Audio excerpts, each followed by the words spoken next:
ഗതാഗതക്കുരുക്കിൽ നിർത്തിയ സ്കൂട്ടർ യാത്രക്കാരന്റെ ജീവനെടുത്ത് സ്വകാര്യ ബസ്. പിന്നിൽ നിന്ന് വന്ന ബസ് സ്കൂട്ടറിലിടിച്ച് യാത്രക്കാരന്റെ ശരീരത്തിലൂടെ കയറിയിറങ്ങി. ഈ അപകടം കണ്ണൂർ താണയിലാണ് ഉണ്ടായത്. ഇതിൽ കണ്ണോത്തുംചാൽ സ്വദേശിയായ ദേവനന്ദാണ് മരിച്ചത്. വെറും 19 വയസ്സാണ് ഈ മരിച്ച ആളുടെ പ്രായം എന്ന് പറയുന്നത്. ഫെലിക്സ് ആണ് നമുക്കിപ്പം വിവരങ്ങളുമായി ചേരുന്നത്. ഫെലിക്സ്, ഇന്നലെ കോഴിക്കോട് പേരാമ്പ്രയിൽ നടന്ന അപകടത്തിന്റെ ദൃശ്യങ്ങൾ കണ്ട് അതിന്റെ ആ ഞെട്ടലിൽ നിന്ന് നമ്മൾ മോചിതരായിട്ടില്ല. സമാനമായ രീതിയിലുള്ള അപകടമാണ് ഇപ്പോൾ ഇവിടെയും ഉണ്ടായിട്ടുള്ളത്.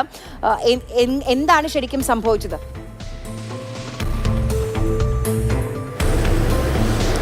ഇന്ന് ഉച്ചയ്ക്ക് 1 മണിയോട് കൂടിയാണ് ഈ അപകടം സംഭവിച്ചത്. അതായത് കണ്ണൂർ നഗരത്തോട് ചേർന്നുള്ള താണ എന്ന സ്ഥലത്ത് ഈ യുവാവ് സ്കൂട്ടറിൽ സഞ്ചരിക്കുകയായിരുന്നു. അതായത് കണ്ണൂർ ഭാഗത്തു നിന്നും കണ്ണോത്തുംചാൽ എന്ന സ്ഥലത്താണ് വീട്. അങ്ങോട്ടേക്ക് പോകുന്ന സമയത്താണ് കണ്ണോത്തുംചാൽ എന്ന സ്ഥലത്ത് നിന്നും ഏതാണ്ട് ഒരു 1/2 കിലോമീറ്റർ മാത്രം മുൻപിൽ താണ എന്ന ഭാഗത്ത് ഈ അപകടം സംഭവിക്കുന്നത്. യുവാവ് സ്കൂട്ടറിൽ മുന്നിൽ പോകുന്നു. ആ സമയത്ത് ഗതാഗതക്കുരുക്കുണ്ട്. മുന്നിലൊരു കാറുണ്ട്. അവിടെ ഈ സ്കൂട്ടർ യുവാവ് നിർത്തി.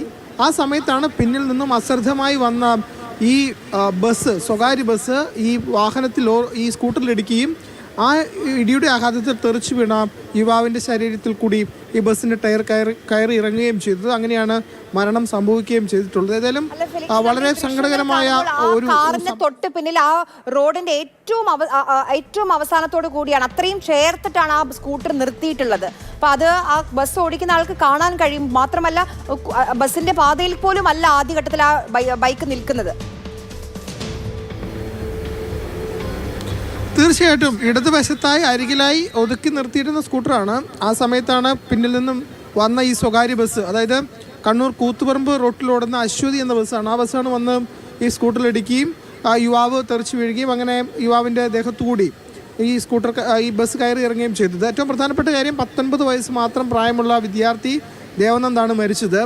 ഈ ദേവനന്ദൻ്റെ വീട് താണയിൽ ഈ അപകടം നടന്ന സ്ഥലത്ത് നിന്നും ഏതാണ്ട് 1/2 കിലോമീറ്റർ മാത്രം മാറി കണ്ണോത്തുംചാൽ എന്ന സ്ഥലത്താണ്. അപ്പോൾ അത്രയും അടുത്ത് വെച്ചാണ് ഈ അപകടം സംഭവിച്ചത്. ഏതായാലും ഈ സ്വകാര്യ ബസ് ഡ്രൈവറുടെ ഭാഗത്ത് വലിയ വീഴ്ച സംഭവിച്ചു എന്ന ഒറ്റൊരു ദൃശ്യത്തിൽ നിന്ന് തന്നെ നമുക്ക് മനസ്സിലാക്കിയെടുക്കാം. ഒന്നാമത്തെ കാര്യം, അത് പിന്നിൽ നിന്നാണ്, ആ സ്കൂട്ടറിൻ്റെ പിന്നിലാണ് ആ ബസ് ഇടിക്കുന്നത്. മാത്രമല്ല മറുവശത്ത് ഓവർടേക്ക് ചെയ്യാനാണെങ്കിൽ കൂടി ഒരുപാട് ഇടം വലതുവശത്തുണ്ട്. അപ്പോൾ അതൊന്നും കാണാതെ വളരെ അശ്രദ്ധമായി ഈ വാഹനം ബസ് ഓടിച്ചു എന്ന ദൃശ്യങ്ങളിൽ നിന്ന് വ്യക്തമാണ്. ഏറ്റവും സങ്കടകരമായ കാര്യം 19 വയസ്സ് മാത്രം പ്രായമുള്ള ഒരു വിദ്യാർത്ഥിക്ക് ഈ അപകടത്തിൽ ജീവൻ നഷ്ടമായി എന്നതുകൂടിയാണ്.